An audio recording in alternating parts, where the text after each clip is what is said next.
Hola, muy buenos días. Os damos la bienvenida a un nuevo webinar que además coincide con que será el último webinar que celebremos esta década. Bueno, el último webinar de la década suena muy grandilocuente, ¿no? Pues bien, hoy vamos a hablar de estándares en el ámbito de la ciberseguridad y de la privacidad. Lo normal cuando hablamos de este tema es que muchos lo asocian directamente a burocracia y a certificados que necesitamos porque nos los exigen los clientes. No vamos a negar que esa es la visión que se suele tener, pero en SEBI no lo vemos de igual forma, ya que pensamos que las empresas más exitosas lo hacen por una razón totalmente distinta. Lo hacen para mejorar su negocio y, como consecuencia de ello, aportar más valor y ser más competitivas. Con esto en mente, y en la agenda de hoy hemos incluido un apartado donde vamos a repasar rápidamente normativas y reglamentos aplicables en ciberseguridad y privacidad para posteriormente centrarnos en los dos, por así decirlo, más representativos, que son la ISO 27001 y el Esquema Nacional de Seguridad.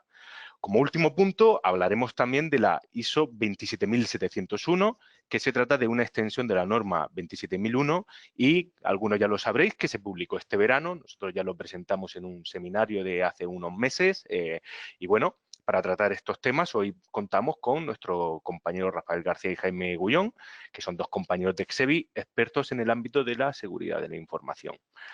Aprovecho llegados a este punto para presentarme yo también. Mi nombre es Ramón García y soy el director de Marketing y de Recursos Humanos de Exebi. Hechas ya las presentaciones, voy a comenzar con la introducción del evento y, como no, echo mano de los periódicos que desde hace años nos presentan todo lo que es la ciberseguridad como un tema de actualidad. ¿Por qué? Pues bueno, por dos razones. La primera y más importante porque es una amenaza creciente que afecta a todo tipo de empresas, pequeñas, medianas, grandes, cualquier empresa y también cualquier particular está expuesto a un ciberataque. Y la segunda razón, pues porque genera titulares muy llamativos y amarillos, de esos que les gustan a los medios, de darle bombo, y por lo cual esto es un asunto que también afecta de forma muy notable a la reputación de las empresas, de las compañías que se ven afectadas por un ciberataque. No es ya solo el daño directo que hay que gestionar, como en el reciente caso de la cadena SER o de Everis, también hay que gestionar el impacto mediático que haya podido tener, que a veces es incluso superior al daño directo que se ha ocasionado. Como decía, es un tema de interés estratégico por ser una amenaza creciente. Cada año el número de incidentes de seguridad crece, lo podéis ver en el segundo titular que os he mostrado.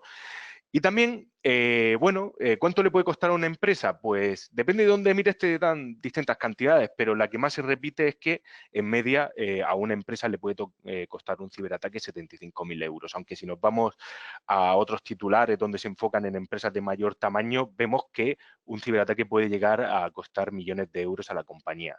Si no recuerdo mal, vi un titular hace poco en Expansión que hablaba de 3 millones de euros.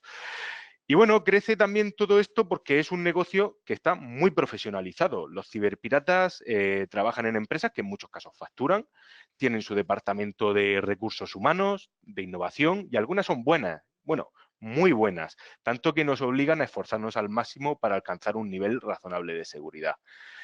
Bueno, dicho todo esto, ¿qué es lo que nos suele pasar o dónde mira todo el mundo cuando en una empresa sufre un ciberataque? Pues bien, seguro que muchos lo habéis acertado, se suele mirar al área de tecnología, sistemas, de informática, como se suele llamar en cada empresa, y donde suele recaer todo el tema de la seguridad informática o la seguridad de la información. No basta ya con el mal rato y las horas extras que debe echar el equipo para recuperar la normalidad, sino que además le recae toda la responsabilidad encima de no haber estado preparados, no haber hecho lo que tenían que hacer, cuando también en muchos casos lo han hecho o no le han hecho caso a las propuestas que han realizado. Bien, todo esto es un error. No se puede pensar que la defensa de toda nuestra compañía depende solo de una parte de esta compañía y de la implantación de algunos controles. Desde SEBI llevamos tiempo proponiendo un modelo más completo y en el que, por ejemplo, deben intervenir figuras como el DPO, el área jurídica, recursos humanos y, por supuesto, me lo he saltado a posta, la dirección. Porque si es un asunto estratégico y un asunto importante, la dirección general y el consejo de dirección debe estar implicado y si no lo está, probablemente no llegue lejos ninguna de las iniciativas que planteemos.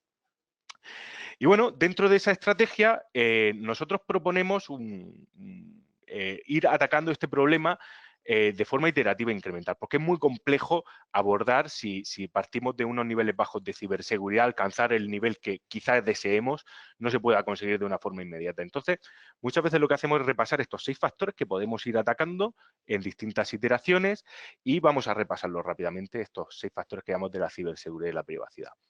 El primero de ellos es la revisión de la normativa y la legalidad, ya que nos va a dar un marco de trabajo obligatorio que nos permitirá identificar y priorizar nuestras acciones.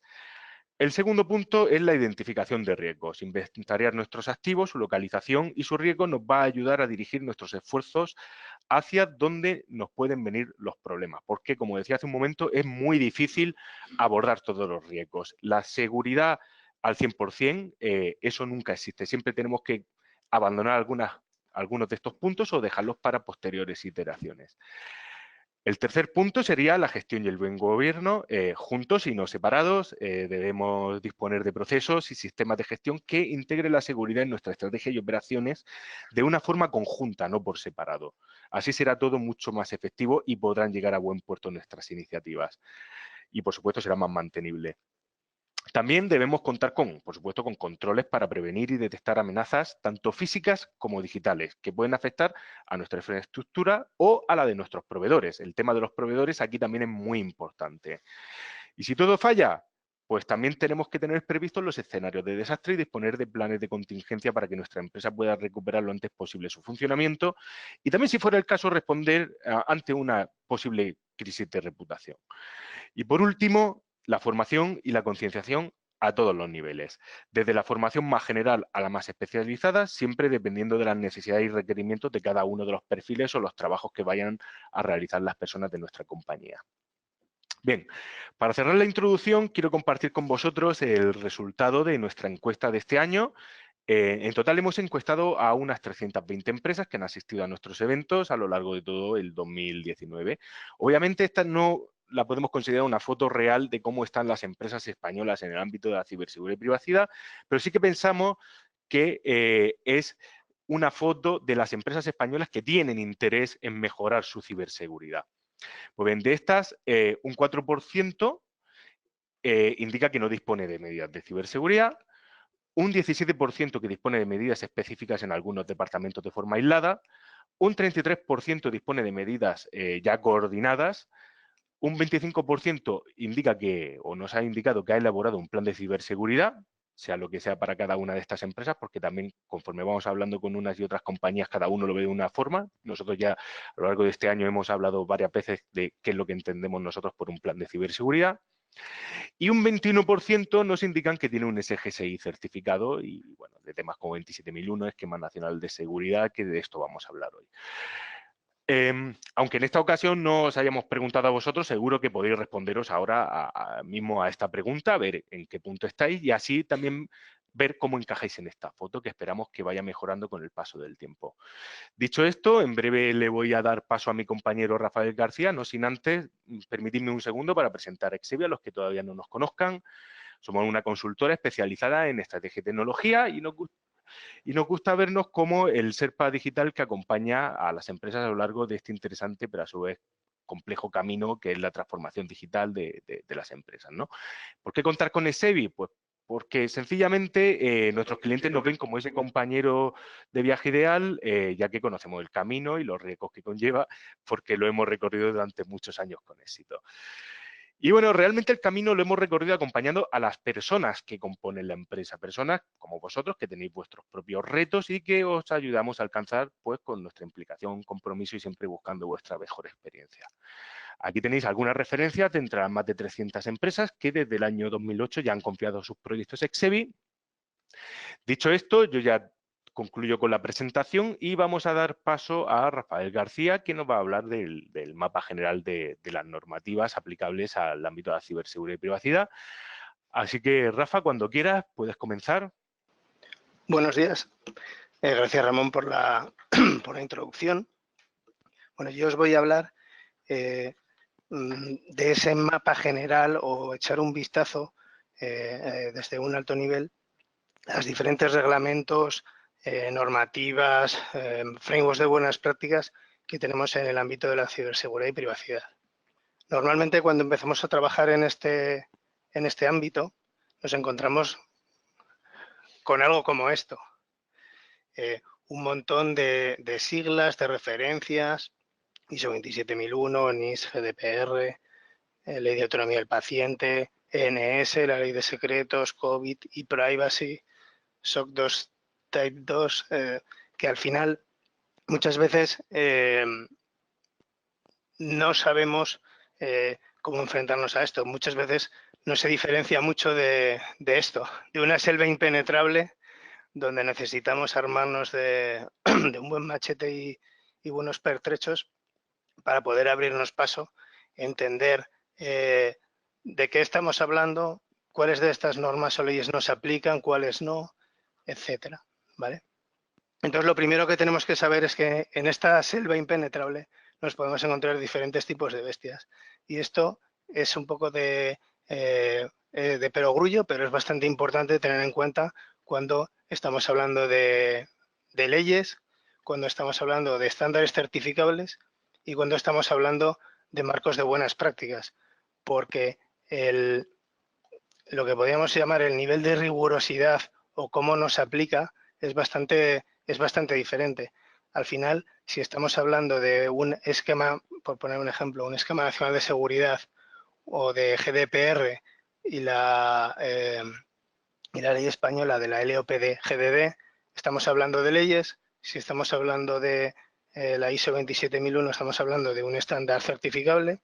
Si estamos hablando de otros marcos como el NIST Cyber Security Framework o el Plan Director de Seguridad, tal y como está bien definido en la página web del INCIBE, estamos hablando de frameworks, de buenas prácticas.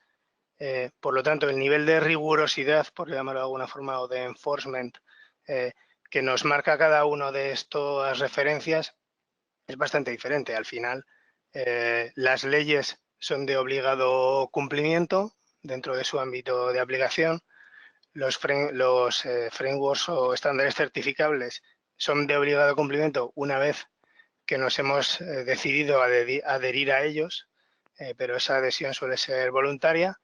Y los frameworks de buenas prácticas pues son una referencia donde podemos elegir qué partes encajan mejor, qué partes encajan peor, pero no suele tener un tercero que nos vaya a fiscalizar y a certificar si estamos cumpliendo todos los requisitos, no los estamos cumpliendo. ¿Vale? Entonces, es importante tener claro con qué nos enfrentamos. Respecto al ámbito de las leyes, hay tres cosas que hay que tener en cuenta. Por un lado, el ámbito territorial. En cuanto estamos hablando de la ciberseguridad y la privacidad, tenemos que tener en cuenta leyes de ámbito europeo, leyes de ámbito estatal, leyes de ámbito autonómico, local en principio no, porque no tienen competencias, pero también es otro ámbito que también emite reglamentos, ¿vale?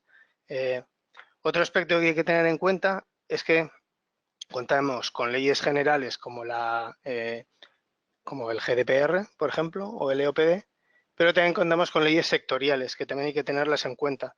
Dependiendo de nuestro sector de actividad, además de aplicar el EOPD, tenemos que tener en cuenta ciertas disposiciones que puede tener, por ejemplo, la Ley de Autonomía del Paciente en el ámbito de la sanidad. ¿De acuerdo? Y por otro lado, otro concepto que es bastante importante diferenciar, esto en el marco de la Unión Europea, es las diferencias entre un reglamento y una directiva. Una directiva es una reglamentación que no es de aplicación directa en cada uno de los países miembros, necesita una ley que, por decirlo de alguna forma, lo implante en cada uno de los estados. En cambio, un reglamento, desde el momento en que se aprueba, es de directa aplicación en todos los estados miembros, ¿vale? Un ejemplo muy claro es lo que teníamos con la anterior LOPD, que era una transposición de una directiva europea, y cada uno de los países miembros pues acabó haciendo esa implantación de forma relativamente diferente. Eso motivó que nuestro actual RGPD fuese ya un reglamento que ya es de directa aplicación en todos los países y es para todos el mismo. Vale. Algunas leyes relacionadas con la seguridad y la privacidad. Dentro del ámbito europeo, como ya he comentado, la archiconocida GDPR, pero también tenemos que tener en cuenta la existencia de la NIS Directive o Directiva NIS, que es una directiva relacionada con la seguridad en redes y sistemas de información. Esto sí que es una directiva en un reglamento. En España ya tenemos aprobado un decreto ley que hace la transposición. También tenemos la e-Privacy Regulation, que está pendiente de aprobación, todavía no está aprobada. También tenemos que tener en cuenta lo que sería la EU Cyber Security Act, que apareció recientemente y que, entre otras cosas, le da más poder a ENISA dentro del ámbito de las certificaciones. Y otras leyes que entran dentro de este ámbito sería el eIDAS, relacionadas sobre todo con temas de firma electrónica. Todos estos reglamentos y directivas se hacen con un foco y con un objetivo final, que es conseguir lo que en el ámbito de la Unión Europea se llama el Digital Single Market, y de que todos los países miembros conformen un mercado digital único. Algunas leyes que tenemos relacionadas con la seguridad y la privacidad dentro del ámbito español, pues tendríamos la archiconocida también el EOPD-GDD, tendríamos que complementa al Reglamento General de Protección de Datos, tendríamos lo que se puede llamar Ley NIS, que es un Real Decreto que apareció el año pasado que transpone la Directiva NIS de Seguridad de Redes y Sistemas de Información. También nos aplicaría la LSSI, que ya tiene unos años y que posiblemente se modifique cuando una vez se apruebe el reglamento de e-privacy. También tenemos que tener en cuenta la ley PIC de protección de infraestructuras críticas y sobre todo también el esquema nacional de seguridad del que más adelante se hablará, ¿de acuerdo? Todo esto en cuanto a leyes de ámbito general, pero como he comentado antes, no nos olvidemos de lo que se llama derecho especial o de leyes sectoriales, como por ejemplo la ley de secretos empresariales o ley de autonomía del paciente, que también tienen implicaciones en el ámbito de la ciberseguridad y la privacidad. Y por aquí terminamos la parte de leyes. Respecto a certificaciones, recordemos siempre que hay diferentes tipos de certificaciones. Podríamos hablar de certificaciones de sistemas de gestión, como la ISO 27001, la certificación de personas, como los esquemas CISA o el delegado de protección de datos de la Agencia Española de Protección de Datos, o certificaciones como Common Criteria, que están dedicadas para productos y servicios, ¿vale? Son 3 ámbitos de certificación. Como comentaba antes, la EU Cyber Security Act ha dado potestad a ENISA para regular a nivel europeo dentro de este ámbito de las certificaciones relacionadas con la ciberseguridad. ¿Cuál es la serie o los estándares más conocidos dentro de la ciberseguridad? Pues sin duda la serie 27000 es lo más conocido. Aquí no están todos. Aquí solo he incluido los más relevantes, pero la serie 27000 tiene más, tiene unos cuantos más referencias. Importantes son la 27000, que incluye definiciones, la 27001, que es el principal referencia, que es la norma, es el estándar que sí que es certificable, como es tradición con los que son el número 1 de las series, que es el que define los requisitos del sistema de gestión y en su anexo A los 114 controles. Tenemos el esquema 27002, que es el código de buenas prácticas para implementar estos controles que se han definido. Luego tenemos algunos que son relevantes, como el 27005, que explica cómo realizar un análisis de riesgos, o el 27032, que tiene un foco más centrado en controles relacionados con la ciberseguridad. Sobre la ISO 27701, centrado en la gestión de la privacidad, hablaremos más adelante y también es uno de los que está cogiendo importancia.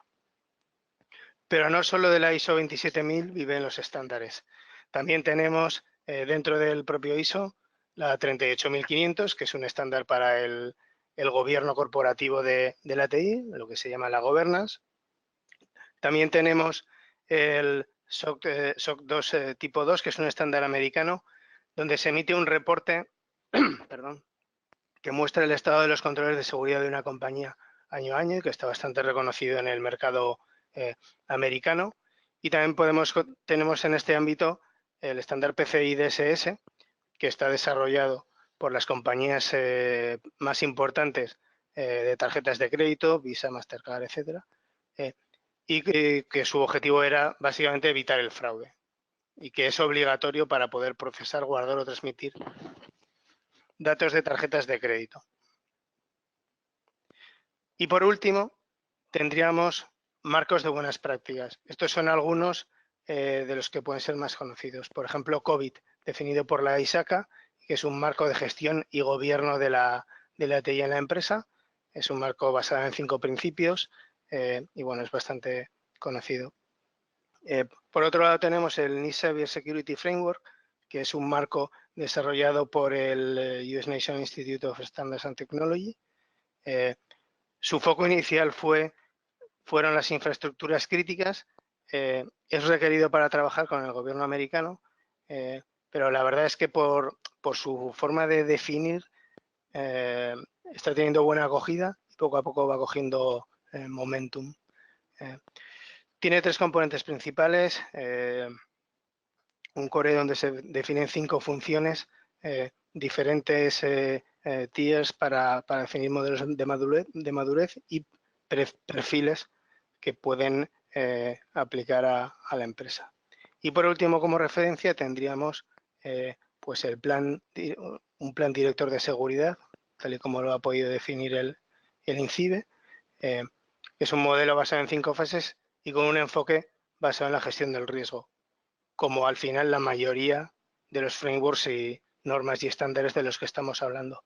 La gestión del riesgo podríamos decir que es sobre unos activos, evidentemente, previamente identificados, es el denominador común de la mayoría de todas estas normas, incluso de la legislación.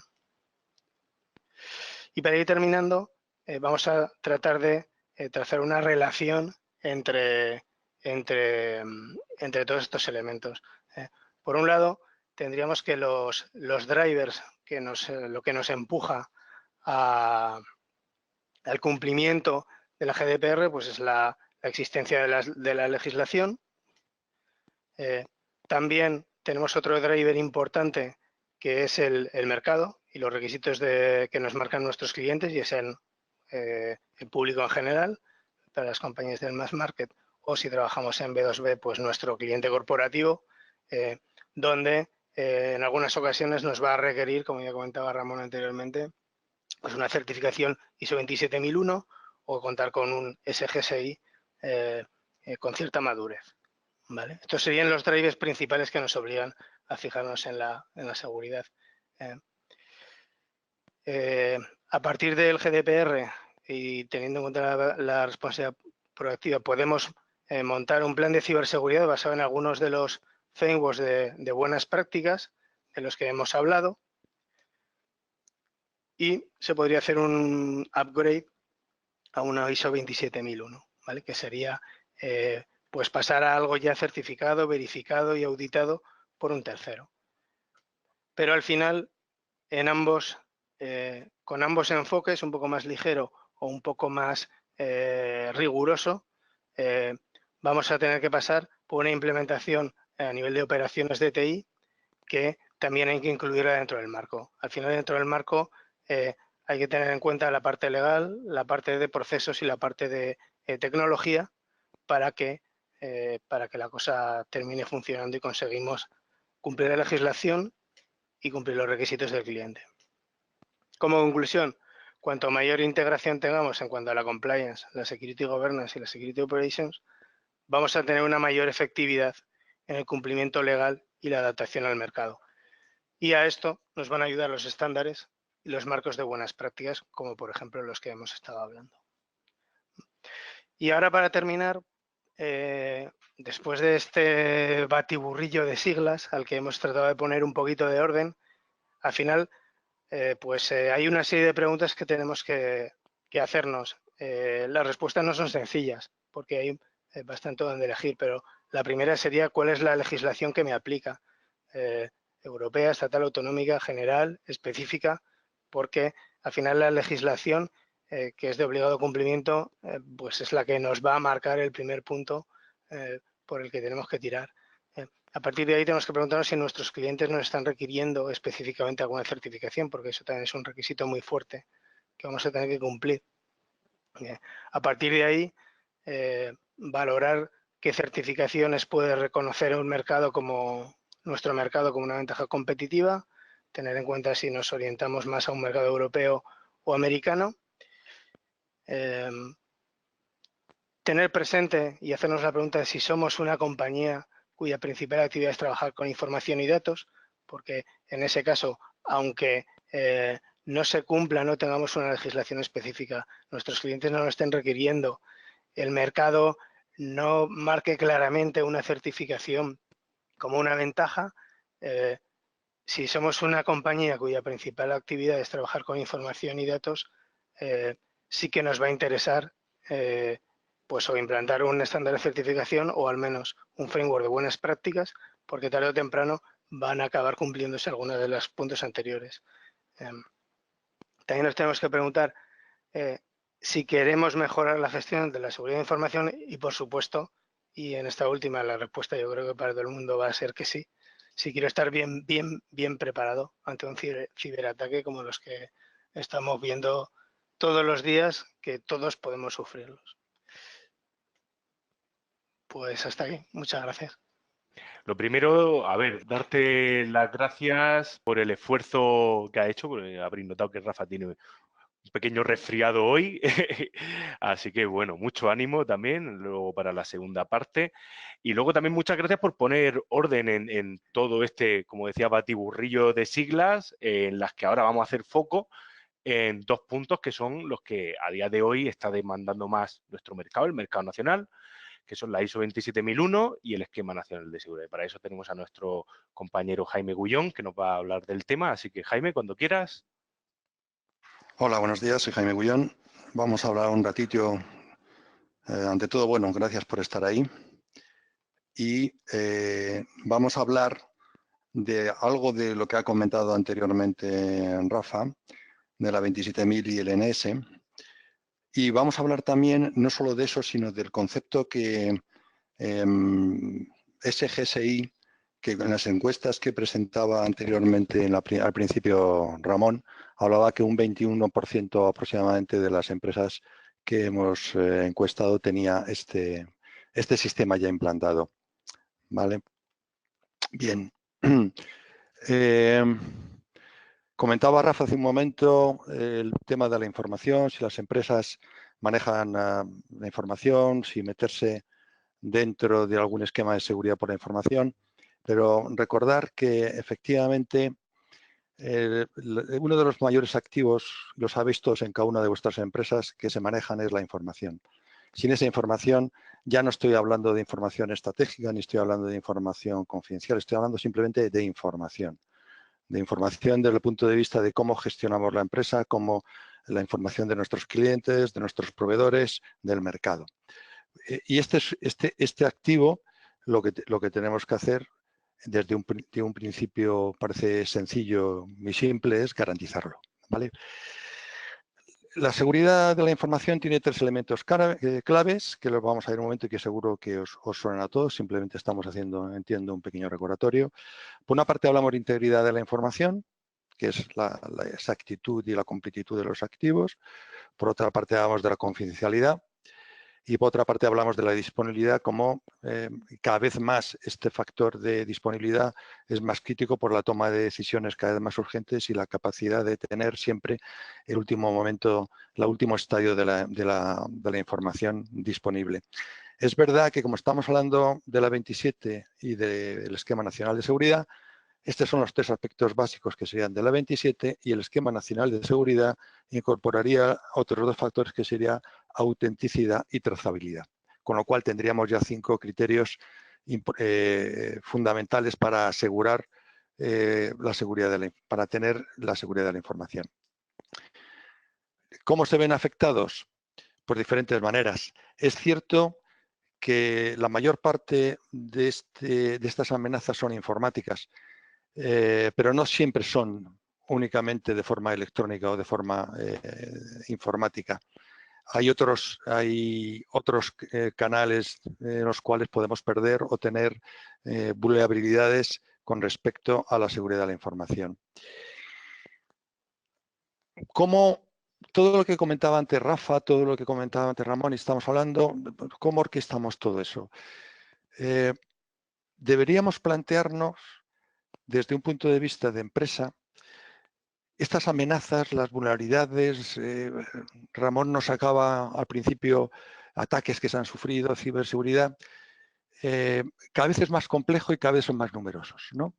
Con lo cual, cada vez es más difícil la gestión que tenemos de todos estos ataques, de todos estos hackers, de la complejidad en sí misma de la estructura informática que tenemos cada vez, que recordar que la mayor parte de los riesgos casi siempre vienen por elementos internos y no de forma expresa, sino de forma involuntaria.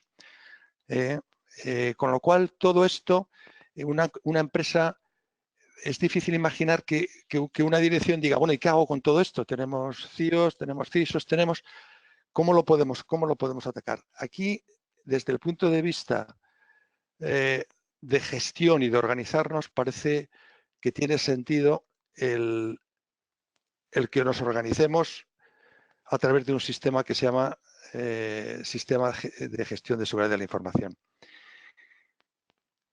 Y algo muy importante, porque cuando siempre hablamos de seguridad, da la sensación de que es algo que no enlaza con la compañía desde el punto de vista de estrategia. Y no nos debemos olvidar, y lo repasaremos luego posteriormente, que todo esto básicamente puede afectar a los objetivos de negocio. A los objetivos de negocio, y cuando estamos analizando los objetivos de negocio, es desde el punto de vista de posicionamiento en el mercado de ingresos. Y muchísimas veces ya no solamente son los económicos, sino son los reputacionales. ¿De acuerdo?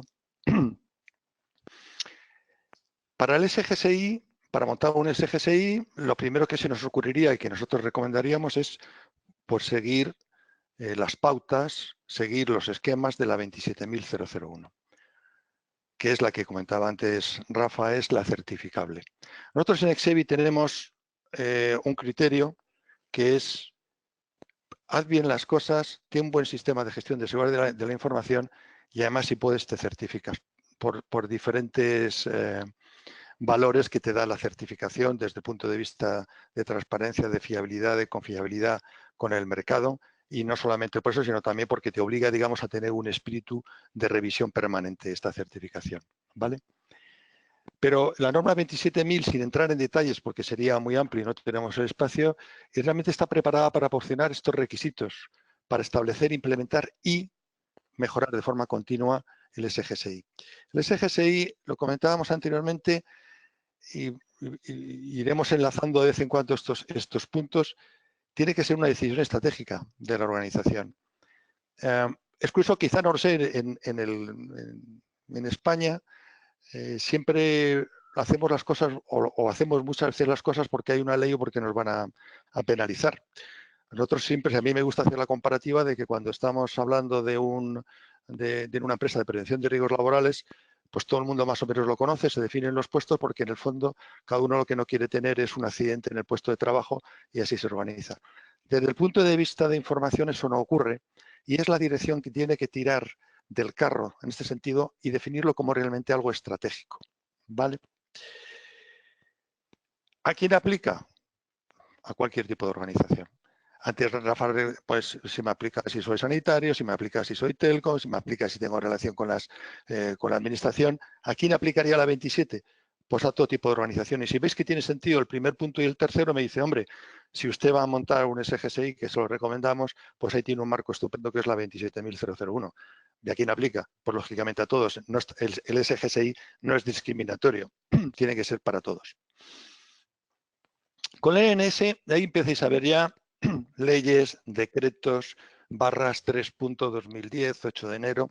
Bueno, esto está, no vamos a entrar en las fechas de cuándo surgen los decretos, las publicaciones, pero el esquema nacional de seguridad pues surge básicamente para regular la seguridad fundamentalmente, y vamos a pasar a la siguiente transparencia, en donde se puede aplicar a administraciones del Estado, a comunidades autónomas, entidades de administraciones locales, entidades de derecho público que son dependientes de las anteriores, incluso a los ciudadanos, relaciones entre diferentes administraciones públicas y requerido también para operadores del sector privado que prestan servicios con las administraciones públicas.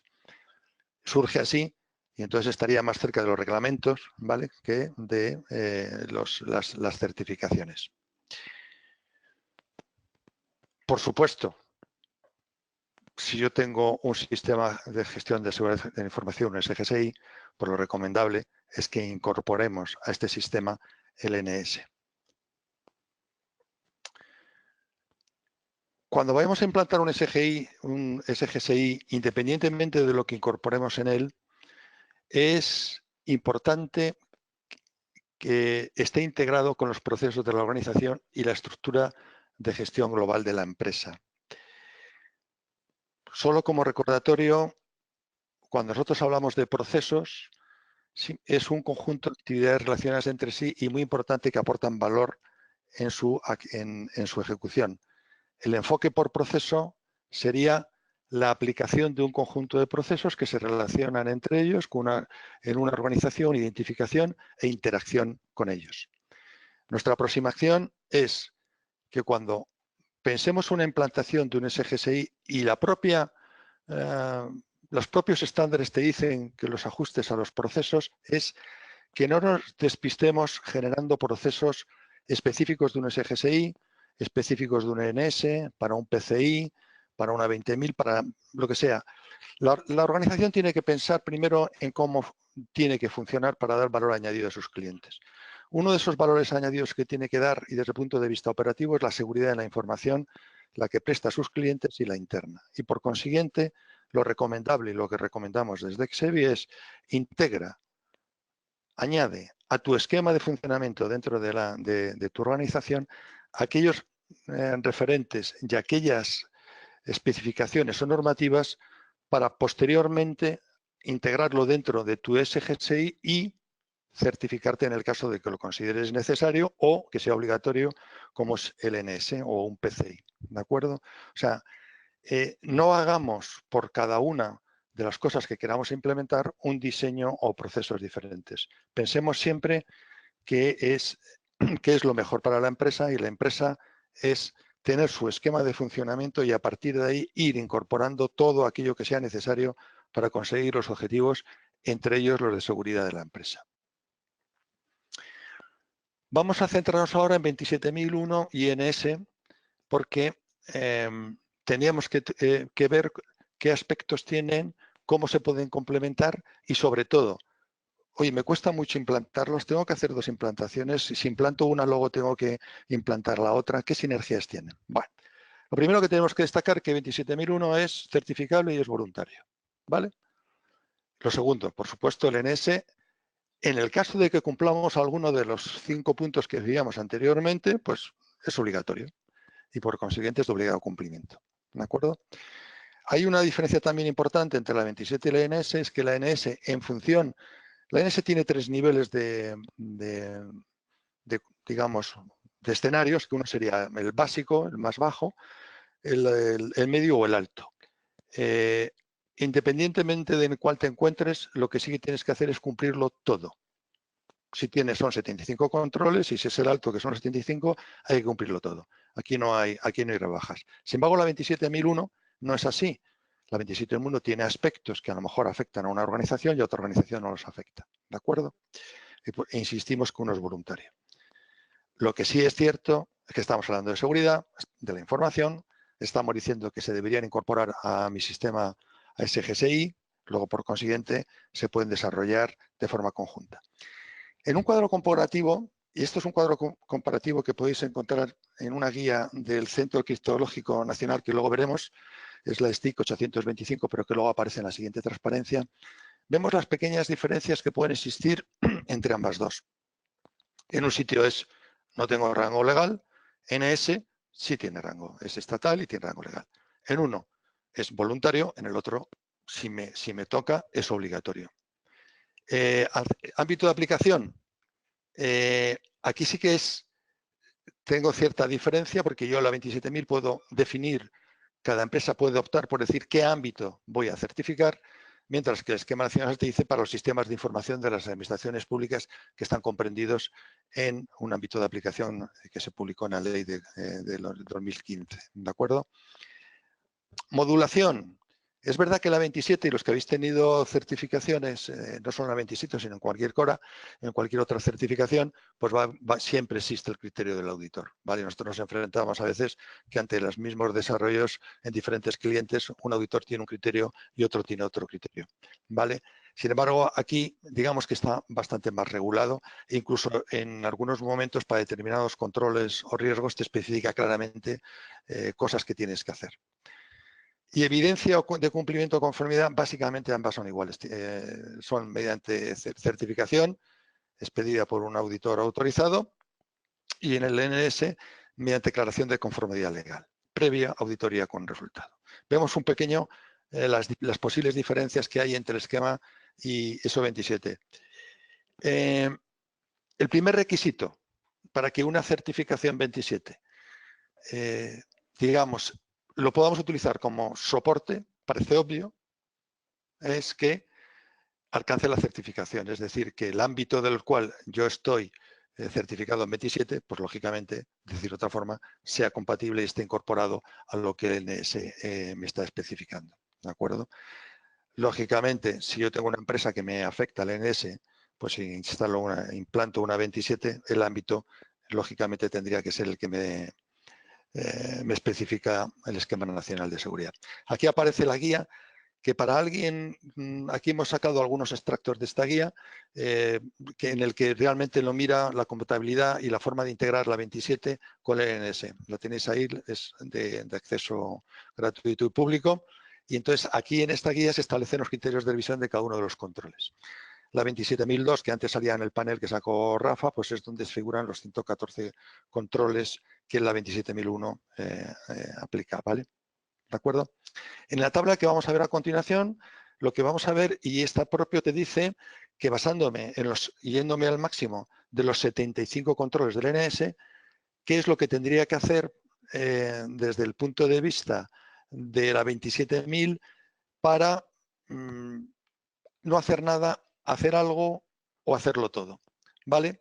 El propio ya te dice, y ahí dentro de esta guía, por cada uno de ellos se puede ver que pues lo tengo cubierto.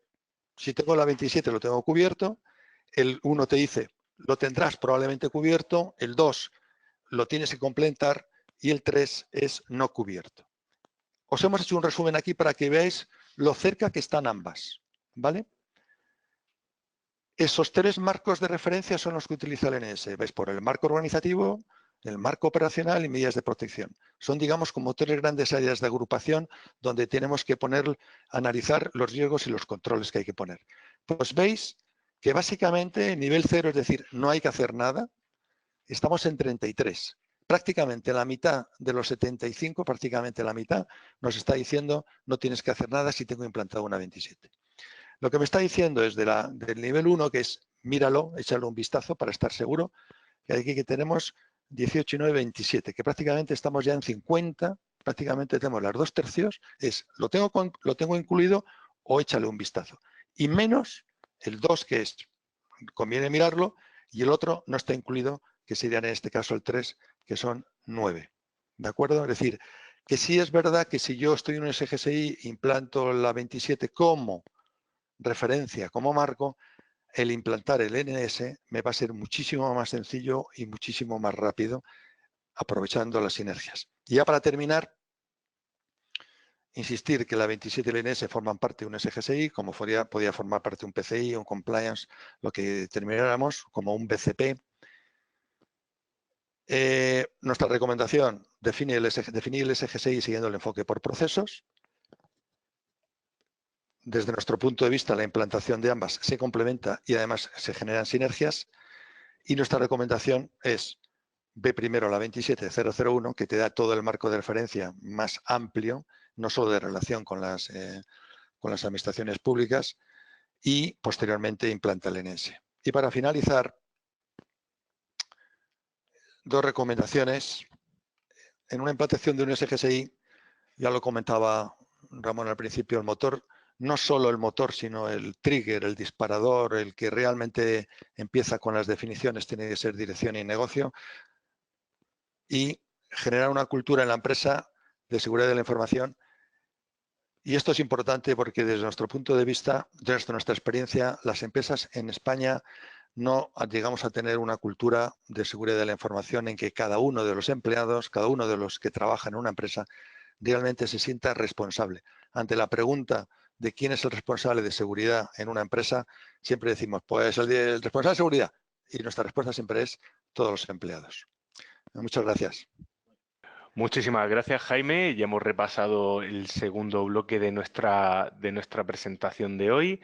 Ahora vamos a pasar a la tercera y última charla, que también viene a cargo de Rafael García, y que nos va a hablar de la extensión que comentamos al principio y también en su exposición de la 27701, que tiene esto que ver con GDPR, que puede aportarle. Pues bien, de esto nos va a hablar Rafa, así que le pasamos el control. Rafa, cuando quiera. Muy bien, como decía Ramón, yo os voy a hablar de la norma ISO 27701 y cómo nos puede ayudar al cumplimiento de GDPR.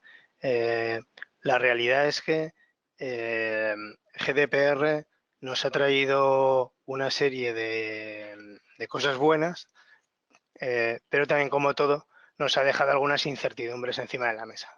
Por ejemplo, la incertidumbre de las medidas técnicas y organizativas que hay que tomar, incertidumbre respecto a las auditorías que tenemos que hacer y también la necesidad de evidencias respecto al cumplimiento, la famosa responsabilidad proactiva que nos marca GDPR y que no siempre se sabe muy bien cómo cumplirla. La LEPD del año 99 nos da una solución clara para todo esto, porque según el tipo de datos que estábamos tratando, pues nos marcaba una serie de medidas y nos marcaba cuándo hacer las auditorías. Ahora eso está en función del análisis de riesgos que cada organización haga. Entonces este es el escenario con el que tenemos que tratar. ¿Qué nos dice GDPR respecto a la auditoría? Bueno, pues lo único que nos dice es en su artículo 32, el famoso artículo 32 de seguridad del tratamiento, en el punto D del punto 1, nos dice que tenemos que implantar un proceso de verificación, evaluación y valoración regulares de la eficacia de las medidas técnicas y organizativas para garantizar la seguridad del tratamiento. Esto es lo más relacionado con la auditoría que tenemos. No marca ni plazos, tampoco dice específicamente que tenga que ser una auditoría. Entonces, con esto es con lo que tenemos que jugar. Además, también ese artículo 32 nos dice que la adhesión a un código de conducta aprobado a tenor del artículo 40 o a un mecanismo de certificación aprobado a tenor del artículo 42 podrá servir como elemento para demostrar el cumplimiento de los requisitos establecidos en este apartado 1. ¿Vale? Es decir, que si nos hemos adherido a ese código de conducta o tenemos una certificación de las del artículo 42, pues ya tendremos la prueba de que hemos implantado las medidas de seguridad adecuadas. ¿Vale? ¿Qué más tenemos? GDPR y certificación. Antes la norma del artículo 42. Bueno, el artículo 24 nos dice que, de nuevo, que la adhesión a códigos de conducta y la certificación según un mecanismo aprobado a tenor del artículo 42 podrán ser utilizados como elementos para demostrar el cumplimiento de las obligaciones por parte del responsable. ¿Vale? Y vamos al famoso artículo 42, ¿Qué nos dice respecto a la certificación? Que nos dice que los Estados miembros, las autoridades de control, el comité, la comisión, promoverán, en particular a nivel de la Unión, la creación de mecanismos de certificación en materia de protección de datos y sellos, etcétera, ¿vale? Se tendrán en cuenta necesidades específicas de microempresas y pequeñas y medianas empresas. La certificación será voluntaria y estará disponible a través de un proceso transparente. Lo que nos encontramos aquí, esto es un extracto, ¿vale? Lo que nos encontramos aquí es que lo único que se indica es que todos estos Estados miembros, autoridades de control, etcétera, perdón, promoverán.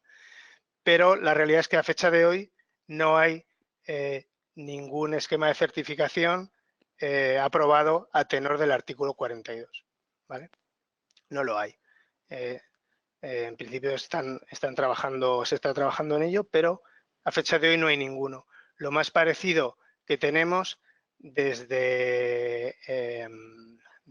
la aparición de la ISO 27701, que es un estándar publicado en este mismo año, en el mes de agosto, y que nos aporta una serie de beneficios ante la carencia de ese estándar oficial, por así decirlo, a tenor del artículo 42.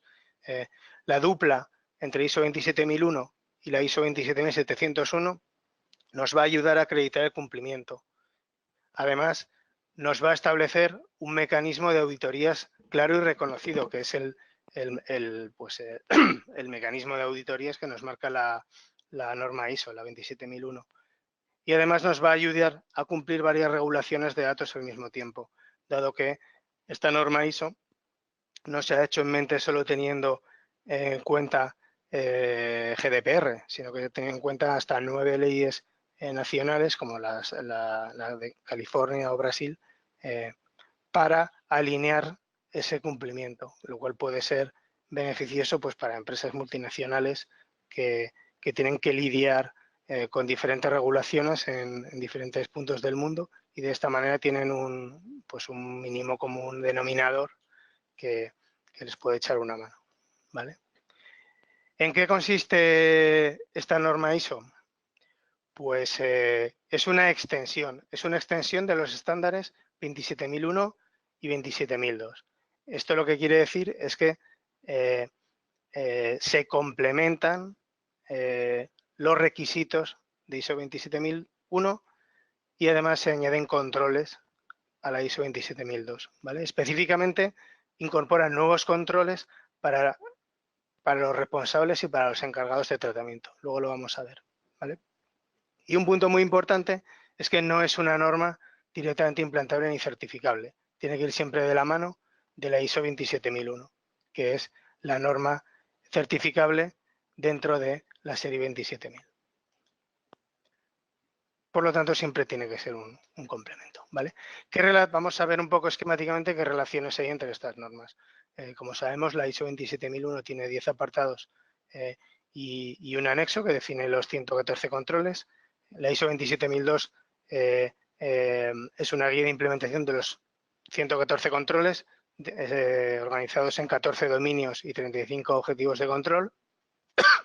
La ISO 27701 lo que tiene son 8 apartados y 6 anexos que lo que hace es modificar, como he comentado antes, los requisitos que se marcan en los diferentes apartados de la 27001, también en modificar la guía de implantación de algunos de los controles de la 27002 y además lo que hace, y esto es importante, es en este apartado 7 añadir 31 controles adicionales específicamente y la guía de implementación específicamente para el caso de los responsables de tratamiento. Y lo mismo para el caso de los encargados de tratamiento. Se añaden en este caso hay hasta 18 controles adicionales, ¿vale? Algunos ejemplos. Por ejemplo, el control de comprensión de la organización y su contexto. Bueno, pues si aquí se nos marca en la ISO 27001 que la organización debe determinar cuestiones externas e internas que son pertinentes para su propósito y que afectan su capacidad, lo que nos está marcando la ISO 27701 es que además, de forma complementaria, se añade todo este requisito, que la organización determinará su función como responsable y o encargado del tratamiento, y que la organización debe determinar cuestiones externas e internas que son pertinentes para el sistema de gestión de información de privacidad. Por ejemplo, pues bueno, una serie de cuestiones. Al final lo que estamos viendo es que nos añade más requisitos que al final están, evidentemente, los que conozcáis más a fondo GDPR, están muy relacionados con la GDPR, ¿vale? Como no puede ser de otra manera. Otro ejemplo, si la ISO 27001 en el punto de la apreciación de riesgo nos pide la organización de definir y aplicar un proceso de apreciación de riesgo de seguridad de información que identifique riesgos asociados a pérdida de confidencialidad en el alcance de la seguridad de información, aquí pues nos amplifica, es un requisito refinado donde se nos pide que incidamos también en los riesgos relacionados de la privacidad, y además en esta última nota nos indica que podemos tener o bien un proceso integrado de evaluación de riesgos de privacidad y seguridad de la información de forma conjunta, o tener dos procesos separados para la seguridad de información y, por otro lado, evaluar los riesgos de la privacidad, ¿vale? Esto es lo que nos va marcando la norma. Respecto a los controles para responsables, pues estos son algunos, como decía antes, son 4 nuevos objetivos de control y 31 controles. Estos son un ejemplo, ¿vale? Por ejemplo, objetivo de control, privacidad por diseño y privacidad por defecto.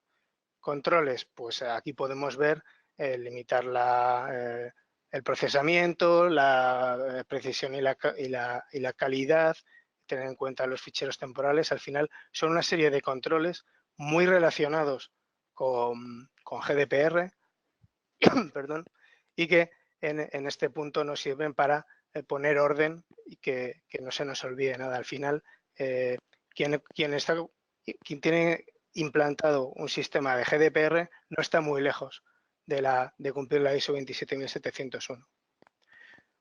Para los encargados, para el rol de encargados, tenemos algo similar. En este caso, por ejemplo, para este objetivo de Privacy by Design and Privacy by Default, tendríamos menos controles como encargados. Tendríamos en cuenta la gestión de los ficheros temporales, cómo devolvemos o cómo destruimos la información y los controles para la transmisión de la información personal. ¿De acuerdo? Y por ir terminando, ¿cuál sería la situación actual de esta norma ISO 27701? Pues como he comentado anteriormente, es una norma muy nueva, publicada en agosto de este mismo año, y todavía le falta pues adquirir más conocimiento en el mercado y cierta madurez en el ecosistema en general. Por ejemplo, en España la certificación pues va arrancando poco a poco. Hay algunas agencias que ya están dispuestas a certificar como complemento de la 27001, otras todavía no. Es importante tener en cuenta respecto a la evolución futura que no consta que la Agencia de Protección de Datos tenga planes de hacer su propia certificación, como indicábamos anteriormente. La agencia ya se lanzó al ruedo de las certificaciones con la certificación de personas de delegado de protección de datos, y por el momento yo creo que tienen suficiente con todo eso. Lo que sí que hay es una intención por parte del comité que ha elaborado esta norma ISO de que el Comité Europeo de Protección de Datos dé su visto bueno como certificación a tenor del artículo 42, que es lo que lo convertiría en una certificación oficial, por así decirlo, de cumplimiento de GDPR. Con lo cual, perdón. Bueno, otro par de cosas a tener en cuenta antes de decirse por su implantación es que hay que tener cuidado con el alcance. El alcance, como va de la mano de la ISO 27001, el alcance de la ISO 27701 va a ser el mismo que el del sistema de gestión globalmente. Si no tenemos cuidado al seleccionar este alcance, o tenemos una 27001 con un alcance muy pequeñito, podríamos no cubrir todos los tratamientos, ¿vale? Entonces esa certificación ya no sería exactamente ya no se parecería tanto al cumplimiento del GDPR. Al final, un sistema de gestión no equivale, una certificación de un sistema de gestión no equivale a un cumplimiento legal. La certificación del sistema de gestión nos dice que sí tenemos un sistema que cumple unos requisitos y que nos permite gestionar de forma adecuada una materia, pero no incide exactamente en los resultados, que es el cumplimiento legal estricto de cada una de las materias. Entonces, como resumen, la certificación ISO 27701 no garantiza o no es la norma que según el artículo 42 de GDPR nos marca el cumplimiento, pero es la mejor herramienta que tenemos a fecha de hoy para acreditar, gestionar de forma ordenada el cumplimiento y además tener un mecanismo reconocido de auditorías que sí nos permita demostrar ante terceros que se tiene un buen nivel de cumplimiento de la norma. Muchas gracias. Muchísimas gracias, Rafa. Y con esto concluimos todos los eventos del año 2019 y en breve ya empezaremos a publicar los primeros eventos del año 2020 en el que trataremos pues, temas súper interesantes. Seguiremos con ciberseguridad, seguiremos con privacidad, con automatización y con cómo, en definitiva, poder hacer que vuestros negocios avancen en el mundo de esta transformación digital de una forma segura. Dicho esto, muchas gracias a todos y para los que no hablemos con vosotros, que paséis un buen fin de año. Un saludo.